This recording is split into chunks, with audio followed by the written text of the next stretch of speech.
Price the Lord. கர்த்தருடைய பரிசுத்த நாமத்திற்கு மகிமை உண்டாவதாக. இந்த நாளிலும் உங்களை சந்திப்பதிலே நான் கர்த்தருக்குள் மிகுந்த மகிழ்ச்சி அடைகிறேன். கர்த்தர் தாமே நம் அனைவரையும் அவர் பன்மடங்கு ஆசீர்வதித்து உயர்த்துவாராக. கலங்காதிருங்கள். கர்த்தருக்கு ஸ்தோத்திரம். இந்த நாளிலும் தேவ செய்திக்கு ஆதாரமாக ஒரு வசனத்தை நான் வாசிக்கிறேன். தேவனுடைய பிள்ளைகள் கவனிங்கள். கர்த்தருக்கு ஸ்தோத்திரம். மத்திய எழுதின சுவிசேஷம் 12ஆம் அதிகாரம் 29வது வசனத்தை நான் வாசிக்கிறேன். கவனிங்கள். அன்றியும் பலவானை முந்தி கட்டினாலே ஒழிய பலவானுடைய வீட்டுக்குள் ஒருவன் புகுந்து அவன் உடைமைகளை எப்படி கொள்ளையிடக்கூடும்? கட்டினானே ஆகில் அவன் வீட்டை கொள்ளையிடலாம் என்று வேதம் தெளிவாகவே சொல்கிறது. அப்படியானால் சத்துரு என்ன நினைக்கிறான் என்றால், ஒரு பலவானை பார்க்கிறான், அந்த பலவானுடைய வீட்டுக்குள்ளே புகுந்து விட வேண்டும் என்கிற எண்ணத்தில் இருக்கிறான். அங்கே இருக்கிற உடைமைகளை எல்லாம் கொள்ளையிட வேண்டும் என்று அவன் நினைக்கிறான். இது ஒரு நாள் 2 நாள் அவன் நினைக்கல. சத்துருவானவன் பல நாட்களாக, பல மாதங்களாக, பல வருஷங்களாக நினைத்து கொண்டே இருந்திருப்பான். எப்போ போகலாம், எப்படி போகலாம், எந்த சூழ்நிலையில் போகலாம், இப்போ போக முடியுமா, இப்போ போகலாமா வேண்டாமா, என்ன ஏது, போனால் அந்த உடைமைகளை கொள்ளையிட முடியுமா முடியாதா அப்படிங்கிற ஆலோசனையெல்லாம் அவன் மட்டுமல்ல, அவன் கூட்டாளியோடு சேர்ந்து ஆலோசனை பண்ணிக்கிட்டே இருப்பான். பாருங்க, அவன் கூட்டாளியோடு சேர்ந்து ஆலோசனை பண்ணுவான். அதில் அந்த சத்துரு எல்லாம் ஒருமனப்பட்டுருவான், ஒன்று கூடிடுவான், ஒரு ஐக்கியமாயிருவான். அவன் நினைத்த காரியத்தை சாதிப்பதற்கு என்னென்ன காரியங்கள்லாம் செய்யணுமோ அதெல்லாம் செய்வான். கர்த்தருக்கு ஸ்தோத்திரம். அவனுக்கு பெயர் இன்னொன்று சொல்லப்படுகிறது, தந்திரமானவன். அவன் தந்திரமானவன். அந்த வீட்டுக்குள்ளே எப்போ புகுந்து போகணுங்கிறதெல்லாம் தந்திரமாக வைத்திருப்பான். எந்த சூழ்நிலையில் உள்ளே போகலாம், எந்த நிலைமையில் அவன் இருக்கும்போது நம்ம போகலாம், அந்த பலவான வீட்டுக்குள்ளே போய் எப்போ நம்ம கட்டி போடலாம், எல்லா சூழ்நிலையிலும் அவன் ஒரு நாள் அல்ல பல நாட்களை திட்டம் தீட்டிக் கொண்டே இருப்பான். கர்த்தருக்கு ஸ்தோத்திரம். அப்படியானால் அவன் எந்த பலவானுக்கு விரோதமாக எழும்பி நிற்கிறான்? எந்த பலவானை கட்டி போட நினைக்கிறான்? ஸ்தோத்திரம். எந்த வீட்டுக்குள்ளே புகுந்து விட வேண்டும், எந்த வீட்டுக்குள்ளே புகுந்தால் அந்த பொருட்களை எல்லாம் கொள்ளையிட முடியும் என்கிறதெல்லாம் அவன் சிந்தித்து கொண்டிருக்கிறானே. அப்படியான எந்த பலவான்? அந்த பலவான் யார்? அந்த பலவான் எப்படிப்பட்டவன்? ஏன் அவன் வீட்டுக்குள்ளே போக முடியல? ஏன் அவன் வீட்டுக்குள்ளே போய் அவனை கட்டி போடணும்னு ஏன் நினைக்கிறான்? அந்த வீட்டுக்குள்ளே இருக்கிற வேற யாரையும் கட்ட முடியலையே. அந்த பலவானாக இருக்கிறவனை தானே கட்ட முடியும் என்று நினைக்கிறான். அவனை கட்டிட்டா நம்ம எல்லாமே சாதிச்சிடலாம், அவனை மட்டும் நம்ம கட்டி போட்டுட்டோம்னா எல்லா காரியம் நாம் நினைத்த அத்தனை காரியத்தையுமே செய்து முடிச்சிடலாம்னு சொல்லி பக்கா பிளான் பண்ணி நிற்கிறானே. அப்படியா அந்த எந்த பலவானை கட்ட நிற்கிறான்? எந்த பலவானுடைய வீட்டுக்குள்ளே புகுந்து போகிறதுக்கு அவன் தயார் பண்ணி கொண்டு இருக்கிறான் என்றால், திட்டம் தீட்டி கொண்டு இருக்கிறான் என்றால், தேவ பிள்ளைகள் ஒன்று புரிந்து கொள்ள வேண்டும். அந்த பலவான் யார் தெரியுமா? அந்த பலவான் யார் தெரியுமா? முதலாவது புரிந்து கொள்ளுங்கள், கர்த்தருக்கென்று வேறு பிரிக்கப்பட்டவன். கர்த்தருக்கென்று வேறு பிரிக்கப்பட்டவன், நல்ல செபிக்கிறவன், துதிக்கிறவன், பாடுகிறவன், தேவனை ஆராதிக்கிறவன், சபையிலே வந்து தேவனை மகிமைப்படுத்தக்கூடியவன், தேவனுக்கென்று வாழக்கூடியவன், இரவும் பகலுமாக போராடி செபிக்கிறவன், தேசத்தின் திறப்பின் வாசலுக்காக, தேசத்துக்காக திறப்பின் வாசல் நிற்கிறவன். ஜனம் மீட்கப்பட வேண்டுமே, ஜனம் அழிந்துவிடக் கூடாதே, ஜனங்கள் எல்லாம் ரட்சிக்கப்பட வேண்டுமே, எல்லாரும் தேவ ராஜ்யத்துக்கு வர வேண்டுமே என்கிற வாஞ்சை உள்ளவன். கபால சந்தாரபாதேலவா என்கிற வாஞ்சை உள்ளவன். கர்த்தருக்கு ஸ்தோத்திரம். எப்படி ஆகிலும் ஜனம் மீட்கப்பட வேண்டும், என் சொந்த பந்தம் எல்லாம் ரட்சிக்கப்பட வேண்டும், என் வீட்டார் அனைவரும் ரட்சிக்கப்பட வேண்டும் என்று சொல்லி அந்த ரட்சிப்புக்காக அனுதினமும் போராடி செபிக்கிறவன். அனுதினமும் போராடி ஜெபிக்கிறவன். அது மாத்திரமல்ல, ஆண்டவரே என் சபையில் ஒரு எழுப்புதல் வந்துராதா, என் தெருவில் ஒரு எழுப்புதல் வந்துராதா, என் தேசத்தில் ஒரு எழுப்புதல் வந்துராதா என்று சொல்லி கண்ணீரோடு எதிர்பார்த்து அனுதினமும் முழங்கால் படியிட்டு திறப்பின் வாசல் நின்று ஜெபிக்கிறானே, அந்த பலவான், அவன்தான் பலவான். கர்த்தருக்கு ஸ்தோத்திரம். ரட்சிக்கப்பட்டு மனம் திரும்பி, இன்னும் தெளிவாக சொல்ல போனால், என்றைக்கு இயேசு சாமியை சொந்த ரட்சகராக ஏற்றுக்கொண்டானோ, என்றைக்கு இயேசு சாமியை சொந்த ரட்சகராக ஏற்றுக்கொண்டு ரட்சிக்கப்பட்டு மனம் திரும்பி ரட்சிக்கப்பட்டு அபிஷேகம் பண்ணப்பட்டு மூழ்கி ஞானஸ்தானத்தை எடுத்து கர்த்தருடைய பந்திலே கலந்து கொண்டு கர்த்தருக்கென்று வைராக்கியம் நிற்கிறவன் பலவான். கர்த்தருக்கு ஸ்தோத்திரம்.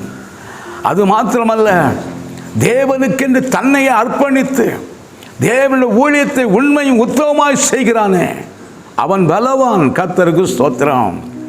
சத்தியத்தை சத்தியம் என்று சொல்லி எதையுமே மறைக்காதபடிக்கு ஜனங்கள் மத்தியில் எடுத்துரைக்கிறானே, அவன் பலவான். கர்த்தருக்கு ஸ்தோத்திரம். ஆவியில் அனல் கொண்டு அக்கினியால் எழும்பி பிரகாசித்து அபிஷேகத்தில் நிரம்பி அந்நிய பாஷையில் எழும்பி பிரகாசித்து கர்த்தருக்கென்று போராடி ஜெபிக்கிறானே, அவன்தான் பலவான். கர்த்தருக்கு ஸ்தோத்திரம். கர்த்தருக்கு ஸ்தோத்திரம். அது மாத்திரமல்ல, இன்றைக்கு ஒரு குடும்பத்தில் ஒரே ஒரு நபர் மாத்திரம் ரட்சிக்கப்பட்டு அபிஷேகம் பண்ணப்பட்டு மூழ்கி ஞானஸ்தானம் எடுத்து கர்த்தருடைய பந்தியிலே கலந்து கொண்டு தேவனுக்கு பிரியமில்லாத காரியத்தை விட்டு தேவனுக்கு பிரியமாக தான் நடக்க வேண்டும், தேவ ராஜ்யத்துக்கென்று ஆத்துமாக்களை ஆதாயம் பண்ண வேண்டும், தன் குடும்பம் முழுவதும் ரட்சிக்கப்பட வேண்டுமே என்று சொல்லி போராடி இரவும் பகலும் ஜெபிக்கிறவன் பலவான். கர்த்தருக்கு ஸ்தோத்திரம். கர்த்தருக்கு ஸ்தோத்திரம். எந்த சத்துருவும் இந்த குடும்பத்துக்குள்ளே வந்துடக்கூடாது, எந்த சத்துருவும் என் குடும்பத்துக்குள்ளே வந்துடக்கூடாது, என் பிள்ளைகளை தொற்றுடக்கூடாது, என் கணவனை தொற்றுடக்கூடாது, என் மனைவியை தொற்றுடக்கூடாது, வியாதியை கொண்டு வந்துடக்கூடாது என்றெல்லாம் சொல்லி பல மணி நேரம் போராடி ஜெபிக்கிறானே, அவன் பலவான். கர்த்தருக்கு ஸ்தோத்திரம். அவன் பலவான். இரவும் பகலும் தேவ சமூகத்தில் இருந்து அமர்ந்திருந்து இரவும் பகலும் தேவ சமூகத்தில் அமர்ந்திருந்து கண்ணீரோடு, என் ஆண்டவரே, என் தேசத்துக்காக நான் ஜெபிக்கிறேன், என் தேசத்தில் ஒரு எழுப்புதல் வர வேண்டும், என் குடும்பத்தில் இருக்கிற அந்த போராட்டங்கள், பிரச்சனைகள், பாடுகள் எல்லாம் இயேசுவின் நாமத்தில் நீங்க வேண்டும் என்று சொல்லி இரவும் பகலும் கண்ணீரோடு தேவ சமூகத்தில் நின்று ஜெபிக்கிறவன் யார் என்றால் பலவான். காபால சந்தரா தூராபா தேலஸ்தபா, அந்த பலவான். கர்த்தருக்கு ஸ்தோத்திரம். அவன்தான் பலவான். அருமையான தேவச்சனமே, ஒவ்வொரு வாரமும் ஞாயிற்றுக்கிழமை என்று சொன்னால் தேவ சமூகத்தில் முந்தி அடித்து ஓடி போய் 10 மணி ஆராதனைக்கு 9:50 உள்ள இருந்து தேவனை நோக்கி ஸ்தோத்திரம் பண்ணி ஜெபித்துக் கொண்டிருக்கிறவன் பலவான். கர்த்தருக்கு ஸ்தோத்திரம். என்னால் முடிந்த அளவுக்கு நான் என் தேவனுக்காக எதையாகிலும் செய்ய வேண்டும் என்கிற வாஞ்சை உள்ளவன், தேவனுக்காக ஊழியம் செய்கிறவன், தேவனுக்காக கொடுக்கிறவன், தேவனிடத்தின் நன்மையை பெற்றுக் கொள்கிறவன், தேவனுக்கென்று சொல்லி எழும்பி பிரகாசிக்கிறவன் யார் என்றால் பலவான். கர்த்தருக்கு ஸ்தோத்திரம்.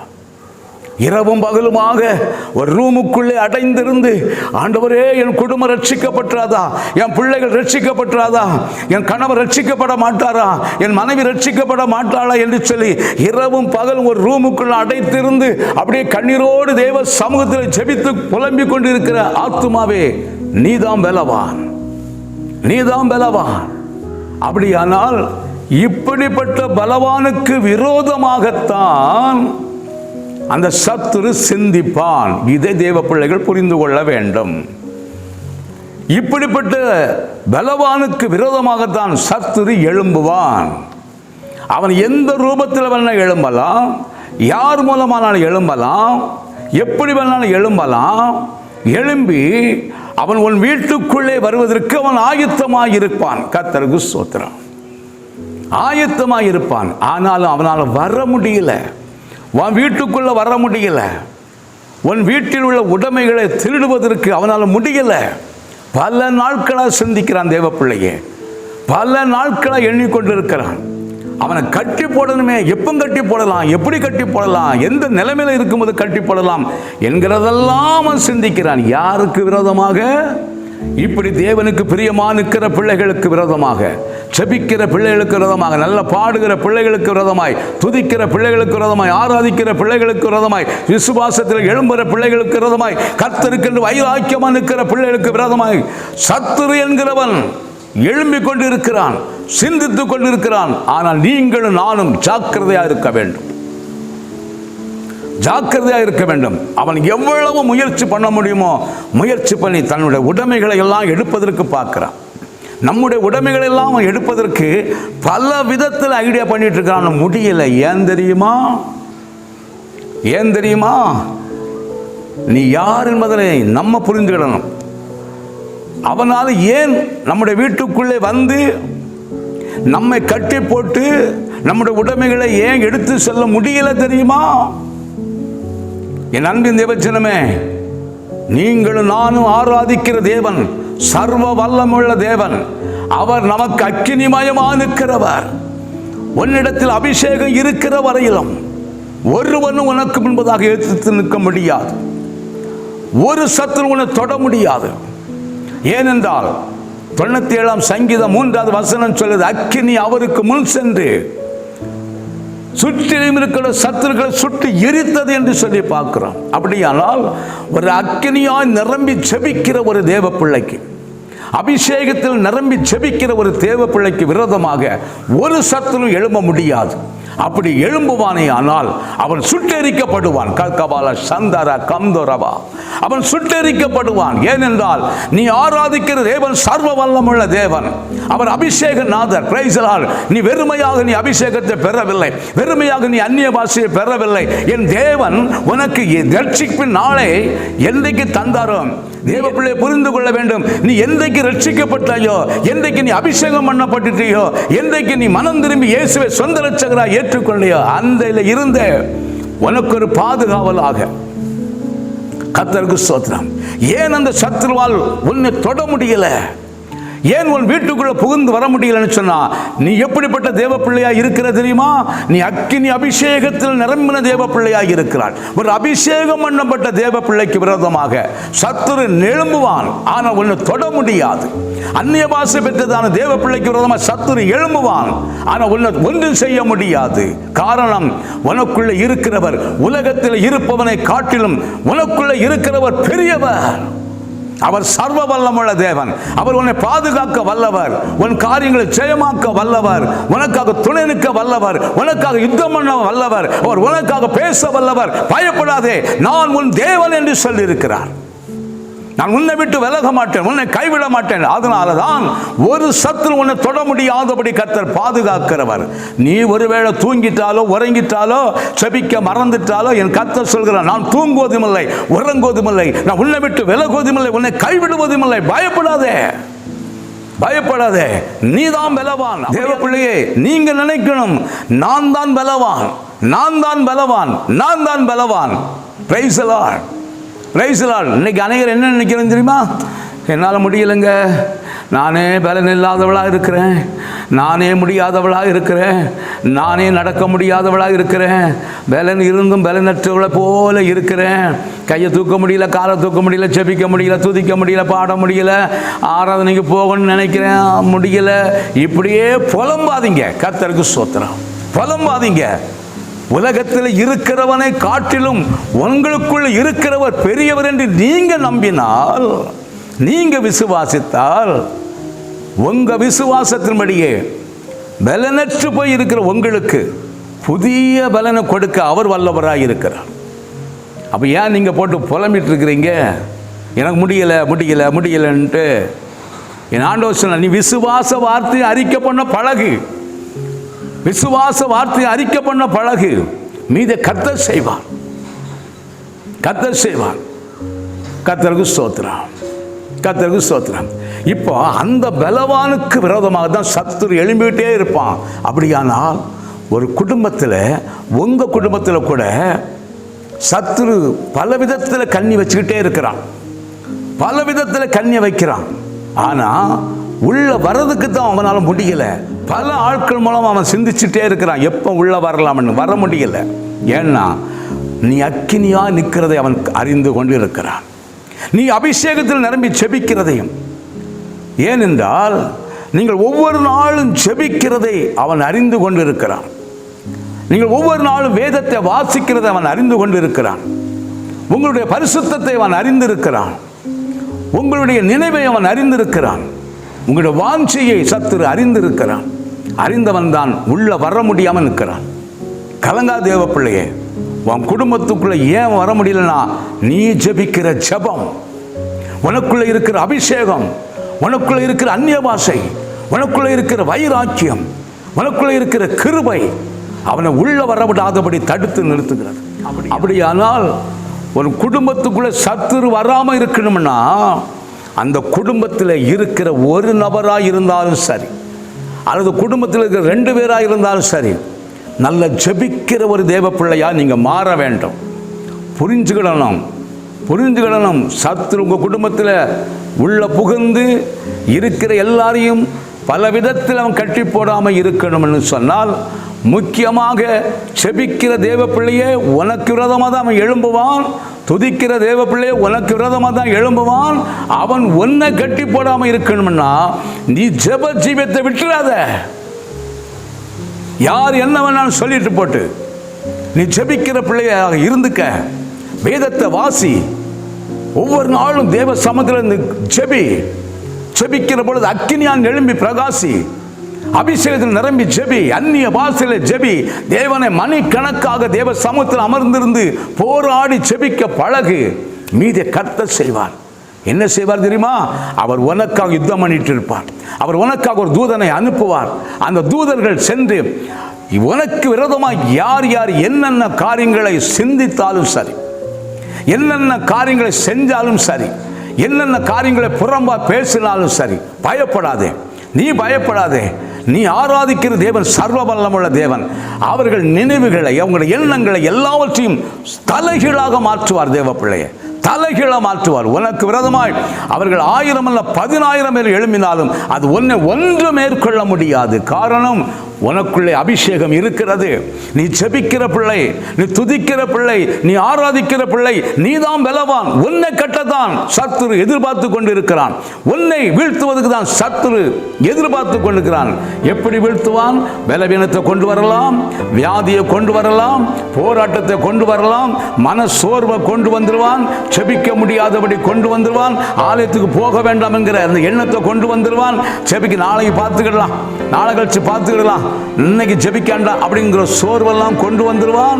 சூழ்நிலையை பார்க்க வைப்பான். சூழ்நிலையை பார்த்தா ஒரு நாள் ஜெபிக்க முடியாது, துதிக்க முடியாது, தேவனை ஆராதிக்க முடியாத அளவுக்கெல்லாம் கொண்டு வருவான். நீங்க ஜாக்கிரதை. என்னத்தை தான் அவன் சோர்வை கொண்டு வந்தாலும், பலவீனத்தை கொண்டு வந்தாலும், புதிய பலனை கொடுக்கிறதுக்கு நாம் ஆராதிக்கிற தேவன் சர்வ வல்லமுள்ளவர் இருக்கிறார்.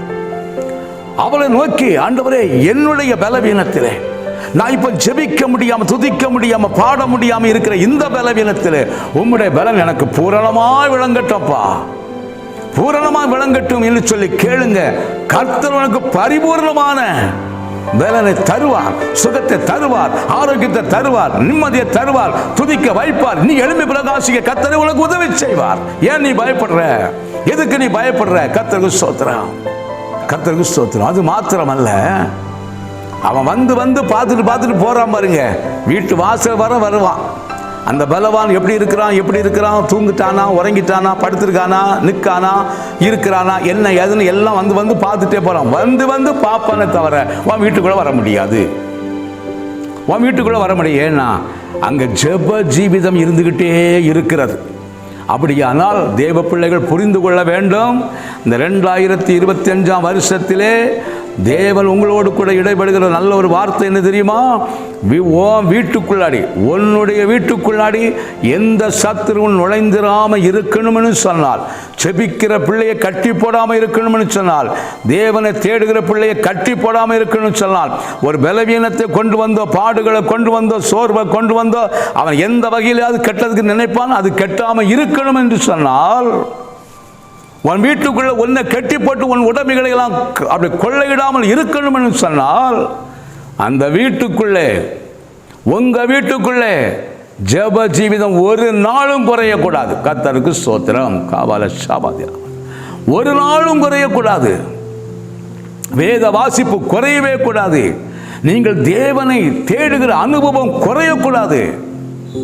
ஆவில நிறைந்து ஜெபிக்கிற அனுபவம் குறைஞ்சிடக்கூடாது. மன சோர்வு வருதுன்னு சொன்னாலே புரிஞ்சுக்கிடுங்க, சத்துரு உங்களை கெட்டுக்கிறான்னு அர்த்தம். இன்னைக்கு சபைக்கு போக வேண்டாம், நாளைக்கு அடுத்த வாரம் போய்கிடலாம். இன்றைக்கு சபைக்கு போகாட்ட அடுத்த வாரம் போய்கிடலாம்னு சொல்லிட்டு நீங்கள் நினைக்கிறீங்க பாருங்க, அந்த நினைப்பு தான் அவன் உங்களை கெட்டுகிற அனுபவம். கர்த்தருக்கு ஸ்தோத்திரம். சில பலவீனத்தை கொண்டு வருவான். சரி, பலவீனமாக இருக்குது இன்னைக்கு வேண்டாம்னு சொல்லி நீங்கள் ஜெபத்தை நிறுத்திட்டீங்கன்னா, எனக்கு பலவீனமாக இருக்குது, சரி வேண்டாம், இன்றைக்கு வேண்டாம், நாளைக்கு ஜெபிச்சுக்கலாம்னு அப்படி அஜாக்கிரதையாக இருக்காதீங்க. அஜாக்கிரதையாக இருக்காதீங்க. ஏன்னு சொன்னால் அந்த பலவான் கட்டுவதற்கு முந்தி கொண்டு ஆயத்தமாக இருக்கிறான். அதே நேரத்தில் இன்றைக்கு அநேகருக்கு பாருங்க, நல்ல ஜெபிக்கிற பிள்ளைகள் தான் காலையில் எழும்பி ஜெபிக்க முடியாமல் இன்றைக்கி இருக்கிறீங்க. அதிகாலை 5 மணிக்கெல்லாம் எழும்பி தேவனை தேடுகிற பிள்ளையாக ஒரு காலத்தில் நீங்கள் இருந்தீங்க. ஆனால் இன்னைக்கு முடியலை, இன்னைக்கு முடியலை, ஜெபிக்க முடியலை. பல மணி நேரம் நீங்கள் வேதத்தை எடுத்து 4 அதிகாரம் 5 அதிகாரம்லாம் வாசித்த நாட்கள்லாம் உண்டு. ஆனால் இன்றைக்கு வாசிக்க முடியலை. பல மணி நேரம் தேவ சமத்தில் அமர்ந்திருந்து பல காரியங்களுக்காக நீங்கள் ஜெபித்தது உண்டு, இன்றைக்கு முடியலை. காரணம் என்ன? அவன் கட்டி போட்டுக்கிற அனுபவத்துக்குள்ளே இருக்கிறீங்கன்னு அர்த்தம். கர்த்தருக்கு ஸ்தோத்திரம், கர்த்தருக்கு ஸ்தோத்திரம். என் அன்பின் தேவஜனமே, அந்த சத்துருவானவன் இன்னைக்கு என்ன நினைக்கிறான்னா, எப்படியாகிலும் உன்னை கட்டி போட்டு அந்த உங்கள் வீட்டுக்குள்ளே இருக்கிற எல்லா உடைமைகளையும் எடுத்து செல்ல வேண்டும், கொள்ளையிட வேண்டும் என்று நினைக்கிறான். அப்படியானால் அருமையான தேவச்சனம், இந்த சத்துரு எப்போ உள்ள வருவான் தெரியுமா? வேதம் சொல்லுகிறது, ஒரு மனிதன் வந்து ஒரு எஜமான்கிட்ட கேட்குறான், ஐயா நல்ல விதையத்தானே வயலில் விதைச்சோம், பின்ன எப்படி இந்த களைகள்லாம் கூட வளர்ந்துச்சு, எப்படி இந்த களைகள் வந்துச்சுன்னு சொல்லி கேட்கும்போது அந்த எஜமான் சொல்கிறாரு, சத்துரு களையை விதைச்சிட்டான். எப்போ? நம்ம தூங்கிட்டு இருந்தோம் அவன் விதைச்சிட்டான். சத்துரு எப்போ களையை விதைப்பான்? எப்போ ஒரு மனுஷன் தூங்கிட்டு இருக்கிறானோ, உறங்கிட்டு இருக்கிறானோ, விழிப்பில்லாமல் இருக்கிறானோ, சோர்ந்து போய் இருக்கிறானோ, பலனற்று போய் இருக்கிறானோ, அந்த நேரத்தில் சத்துரு உள்ள புகுந்து களையை விதைச்சிட்டான் அப்படின்னு சொல்லி வேதத்தில் சொல்லப்படுகிறது. கர்த்தருக்கு ஸ்தோத்திரம்.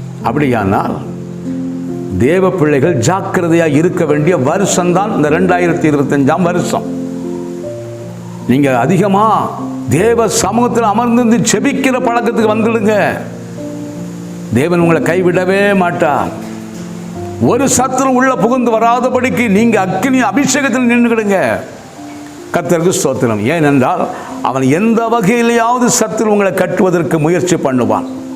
உங்களுக்கு ஒரு போராட்டத்தை கொண்டு வர முயற்சி பண்ணுவான். பாடுகளை கொண்டு வருவதற்கு, சோர்வை கொண்டு வருவதற்கு, நல்ல தூக்க மயக்கத்தை கொண்டு வருவதற்கு, ஆழ்ந்த நித்திரையை கொண்டு வருவதற்கு அவன் ஆயத்தமாவான். ஏனென்றால் நீ ஆழ்ந்த நித்திரையிலே நீ உன் வீட்டுக்குள்ளே தூங்கும் பொழுதுதான், காலையில் எழும்பி ஜெபிக்க முடியாதபடி நீ தூங்கிட்டு இருக்கும்போது தான் சத்துருவான உள்ளே புகுந்து உன்னை அந்த படுக்கையிலே கட்டி போட்டுட்டான்னு சொன்னால், உன் கையும் அசைக்க முடியாது, காலும் அசைக்க முடியாது, வாயையும் கட்டி போட்டுட்டான்னு சொன்னால் உன்னால் சத்தமிடவும் முடியாது.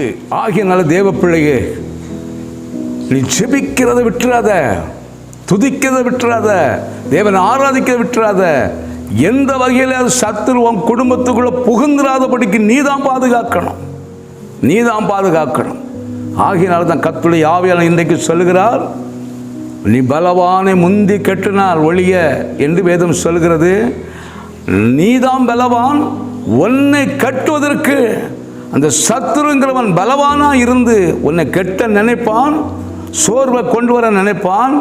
நீ செய்ய வேண்டிய ஒரு காரியம் என்ன? நீங்கள் செய்ய வேண்டிய ஒரு காரியம் என்ன? தேவனை தேடுகிற பிள்ளைகள் செய்ய வேண்டிய ஒரு காரியம் என்ன?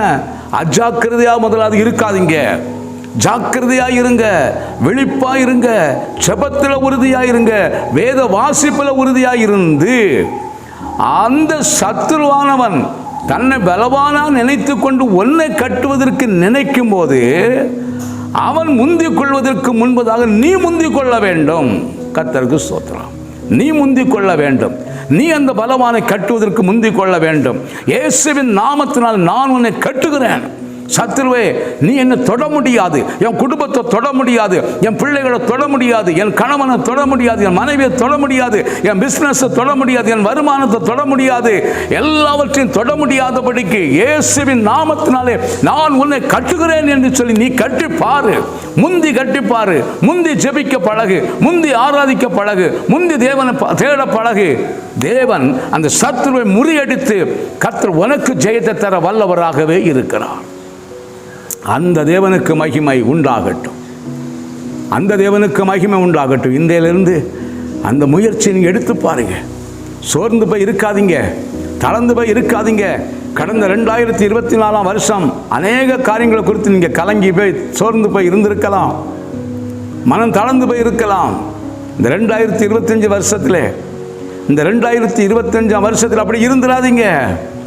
பல நாட்கள் உங்களை கட்டி போட்டிருந்தான். நீ இப்பொழுது கர்த்தருடைய ஆவியை சொல்கிறார், உன்னை இப்பொழுது கர்த்தருடைய ஆவியை சொல்கிறார். நீ எழும்பு, எழும்பு பிரகாசி தேவ பிள்ளையே, எல்லாம் தூசி உதறிவிட்டு எழும்பு, உன் வல்லமையை தரித்துக்க. நீ இன்னும் துதிக்க ஆரம்பி, துதிக்க ஆரம்பி, தேவனை மகிமைப்படுத்து, சோர்வை நீக்கு, தூக்க பயக்கத்தை விட்டுவிடு, ஆராதனையை செய், தேவனை மகிமைப்படுத்து. உன் வீட்டுக்குள்ள எப்பவுமே ஜெப சத்தம் கேட்கட்டும், துதி சத்தம் கேட்கட்டும், ஆராதனை சத்தம் கேட்கட்டும். ஜெயம் கர்த்தரால் வரட்டும். ஒரு சத்துருவும் உன் வீட்டுக்குள்ளே புகுந்திராதபடிக்கும், உன் உடைமைகளை எடுத்துக்கொள்ள முடியாதபடிக்கும், உன்னை கட்டி போடாதபடிக்கும், செபிக்கிற பிள்ளையை உன்னை கட்டி போடாதபடிக்கும் கர்த்தர் உனக்கு பாதுகாப்பு தருவார். அந்த தேவனுக்கு மகிமை உண்டாகட்டும். கண்களை மூடி ஜெபிப்போமா? மகா இரக்கமும் கிருபையும் நிறைந்த நல்ல ஆண்டவரே, இந்த நாளில் சோர்ந்து போன உள்ளங்களை தேற்றினதுக்காக நன்றி ஆண்டவரே. மறுபடியும் எழுப்புங்கப்பா, மறுபடியும் எழுப்புங்கப்பா, மறுபடியும் எழுப்புங்கப்பா. இத்தனை வருஷம் சத்துரு எந்தெந்த ரூபத்திலேயோ ஜனங்களை கட்டி போட்டிருக்கலாம். துதிக்கிற பிள்ளைகளை, ஜெபிக்கிற பிள்ளைகளை ஜெபிக்க விடாதபடி, துதிக்க விடாதபடி, ஆராதிக்க விடாதபடி கட்டி போட்டிருக்கலாம். எந்தெந்த ரூபத்தை கொண்டு கட்டினானோ, எந்தெந்த சூழ்நிலையை கொண்டு கட்டினானோ, அத்தனை கட்டுகளை இயேசுவின் நாமத்தில் நிர்மூலமாகும்படியாக ஜெபிக்கிறேன். அது மாத்திரமல்ல, இந்த வருஷத்தில் அவர்களுக்கு வர வேண்டிய எல்லா நன்மைகளையும் வரும்படியாக ஜெபிக்கிறேன். அதற்கு சத்துரு எதையெல்லாம் தடை பண்ணி வைத்திருக்கிறானோ, அந்த தடைகள் எல்லாம் இயேசுவின் நாமத்தில் நிர்மூலமாகட்டும். இப்பொழுதே இயேசுவின் நாமத்தினாலே அந்த சத்துருவை நான் முந்தி கட்டி கொள்ளுகிறேன்.